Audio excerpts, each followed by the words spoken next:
जय राम जी की। श्री वाल्मीकि रामायण किष्किंधा कांड 19वां सर्ग। अंगद सहित तारा का भागे हुए बानरों से बात करके बाली के समीप आना और उसकी दुर्दशा देखकर रोना। बानरों का महाराज बाली बाण से पीड़ित होकर भूमि पर पड़ा था। श्री रामचंद्र जी के युक्ति युक्त वचनों द्वारा अपनी बात का उत्तर पाकर उसे फिर कोई जवाब न सोचा। पत्थरों की मार पड़ने से उसके अंग टूट फूट गए थे। वृक्षों के आघात से भी वह बहुत घायल हो गया था और श्री राम के बाण से आक्रांत होकर वह जीवन के अंत काल में ही पहुंच गया था। उस समय वह मूर्छित हो गया।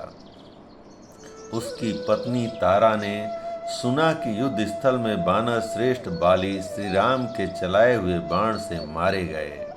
अपने स्वामी के वध का अत्यंत भयंकर एवं अप्रिय समाचार सुनकर वह बहुत उद्विग्न हो उठी और अपने पुत्र अंगद को साथ ले उस पर्वत की कंदरा से बाहर निकली। अंगद को चारों ओर से घेर कर उनकी रक्षा करने वाले जो महाबली बानर थे वे श्री रामचंद्र जी को धनुष लिए देख भयभीत होकर भाग चले। तारा ने बेग से भाग कर आते हुए उन भयभीत बानरों को देखा। वे जिनके युद्धपति मारे गए हों उन युद्ध भ्रष्ट मृगों के समान जान पड़ते थे। वे सब बानर श्री राम से इस प्रकार डरे हुए थे मानो उनके बाण इनके पीछे आ रहे हों। उन दुखी बानरों के पास पहुंचकर सती साध्वी तारा और भी दुखी हो गई तथा उनसे इस प्रकार बोली, बानरों, तुम तो उन राज सिंह बाली के आगे आगे चलने वाले थे। अब उन्हें छोड़कर अत्यंत भयभीत हो दुर्गति में पड़कर क्यों भागे जा रहे हो? यदि राज्य के लोभ से उस क्रूर भाई सुग्रीव ने श्री राम को प्रेरित करके उनके द्वारा दूर से चलाए हुए और दूर तक जाने वाले बाणों द्वारा अपने भाई को मरवा दिया है तो तुम लोग क्यों भागे जा रहे हो? बाली की पत्नी का वह वचन सुनकर इच्छानुसार रूप धारण करने वाले उन बानरों ने कल्याणमयी तारा देवी को संबोधित करके सर्वसम्मति से स्पष्ट शब्दों में यह समयोचित बात कही, देवी, अभी तुम्हारा पुत्र जीवित है। तुम लौट चलो और अपने पुत्र अंगद की रक्षा करो। श्री राम का रूप धारण करके स्वयं यमराज आ पहुंचा है जो बाली को मारकर अपने साथ ले जा रहा है। बाली के चलाए हुए वृक्षों और बड़ी बड़ी शिलाओं को अपने वज्रतुल्य बाणों से विदीर्ण करके श्री राम ने बाली को मार गिराया है मानो वज्रधारी इंद्र ने अपने वज्र के द्वारा किसी महान पर्वत को धराशायी कर दिया हो। इंद्र के समान तेजस्वी इन बानर श्रेष्ठ बाली के मारे जाने पर यह सारी बानर सेना श्री राम से पराजित सी होकर भाग खड़ी हुई। तुम सूरवीरों द्वारा इस नगरी की रक्षा करो। कुमार अंगद का किष्किंधा के राज्य पर अभिषेक कर दो। राज सिंहासन पर बैठे हुए बाली कुमार अंगद की सभी बानर सेवा करेंगे। अथवा सुमुखी, अब इस नगर में तुम्हारा रहना हमें अच्छा नहीं जान पड़ता, क्योंकि किष्किंधा के दुर्गम स्थानों में अभी सुग्रीव पक्षी बानर शीघ्र प्रवेश करेंगे। यहाँ बहुत से ऐसे वनचारी बानर हैं जिनमें कुछ तो अपनी स्त्रियों के साथ हैं और कुछ स्त्रियों से बिछड़े हुए हैं। उनमें राज्य विषयक लोभ पैदा हो गया है और पहले हम लोगों के द्वारा राज्य सुख से वंचित किए गए हैं। अतः इस समय उन सबसे हम लोगों को महान भय प्राप्त हो सकता है।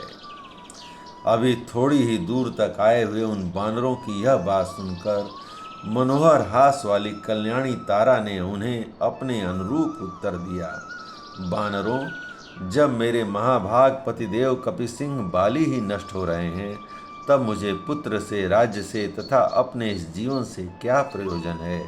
मैं तो जिन्हें श्री राम के चलाए हुए बाण ने मार गिराया था उन महात्मा बाली के चरणों के समीप ही जाऊंगी। ऐसा कहकर शोक से व्याकुल हुई तारा रोती और अपने दोनों हाथों से दुखपूर्वक सिर एवं छाती पीटती हुई बड़े जोर से दौड़ी। आगे बढ़ती हुई तारा ने देखा, जो युद्ध में कभी पीठ न दिखाने वाले दानव राजों का वध करने में समर्थ थे, वे मेरे पति वानर राज बाली पृथ्वी पर पड़े हुए हैं। वज्र चलाने वाले इंद्र के समान, जो रणभूमि में बड़े बड़े पर्वतों को उठाकर फेंकते थे, जिनके वेग में प्रचंड आंधी का समावेश था, जिनका सिंहनाद महान मेघों की गंभीर गर्जना को भी तिरस्कृत कर देता था, तथा जो इंद्र के तुल्य पराक्रमी थे, वे ही इस समय वर्षा करके शांत हुए बादल के समान चेष्टा से विरत हो गए हैं। जो स्वयं गर्जना करके गर्जने वाले वीरों के मन में भय उत्पन्न कर देते थे, वे सूरवीर बाली एक दूसरे सूरवीर के द्वारा मार गिराए गए हैं। जैसे मांस के लिए एक सिंह ने दूसरे सिंह को मार डाला हो, उसी प्रकार राज्य के लिए अपने भाई के द्वारा ही उनका वध किया गया है। जो सब लोगों के द्वारा पूजित हों, जहाँ पताका फहराई गई हो तथा जिसके पास देवता की वेदी शोभा पाती हो, उस चैत्य वृक्ष या देवालय को वहाँ छिपे हुए किसी नाग को पकड़ने के लिए यदि गरुड़ ने मथ डाला हो, नष्ट भ्रष्ट कर दिया हो, तो उसकी जैसी दुरावस्था देखी जाती है, वैसी ही दशा आज बाली की हो रही थी। यह सब तारा ने देखा। आगे जाने पर उसने देखा, अपने तेजस्वी धनुष को धरती पर टेक कर उसके सहारे श्री रामचंद्र जी खड़े हैं। साथ ही उनके छोटे भाई लक्ष्मण हैं, और वहीं पति के छोटे भाई सुग्रीव भी मौजूद हैं। उन सबको पार करके वह रणभूमि में घायल पड़े हुए अपने पति के पास पहुंची। उन्हें देखकर उसके मन में बड़ी व्यथा हुई और वह अत्यंत व्याकुल होकर पृथ्वी पर गिर पड़ी। फिर मानो वह सोकर उठी हो, इस प्रकार हा अरे पुत्र कहकर मृत्यु पास से बंधे हुए पति की ओर देखती हुई रोने लगी। उस समय कुररी के समान क्रंदन करती हुई तारा तथा उसके साथ आए हुए अंगद को देखकर सुग्रीव को बड़ा कष्ट हुआ। वे विषाद में डूब गए। जय राम जी की। इस प्रकार श्री वाल्मीकि निर्मित आर्ष रामायण आदि काव्य के किष्किंधा कांड का 19वां सर्ग प्रभु श्री राम की कृपा से पूर्ण हुआ। जय राम जी की।